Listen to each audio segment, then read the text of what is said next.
อตลบไปแล้ว 70% สามารถกลับคืนมาได้หรือบ่สามารถกลับคืนมาได้ขอแต่ว่าเฮาเนี่ยบ่เช็ดล้างพอร์ตฉะนั้นบางคนเนี่ยคิดว่าตัวเองเนี่ยลบไปหลายละเนาะสุดท้ายเนี่ยไปอออินทีมก็มี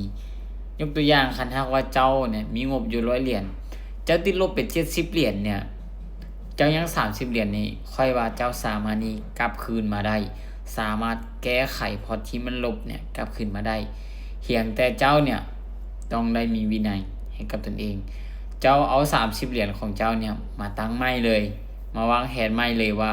เจ้าจะเห็นแบบใดให้เจ้าสามารถแก้พอร์ตได้โดยที่มีการวางแผนค่อยเก็บทีละเล็กละน้อยบ่แม่นว่าเจ้าเข้ามาแล้วเจ้าจะคิดแต่ว่าอยากได้คืนเนี่ยมื้อนึง 2-3 มื้อเนี่ยมันก็ไปได้ยากฉะนั้นเจ้าวางแผนเก็บมื้อละ 2-3 เหรียญ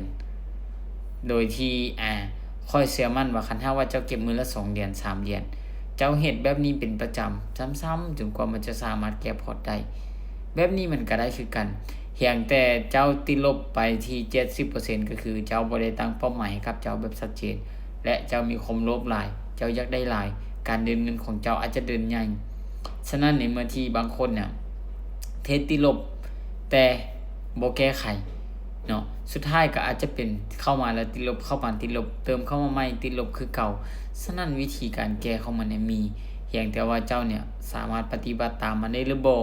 ฉะนั้นพอติดลบ 70% เนี่ยสามารถกลับขึ้นมาได้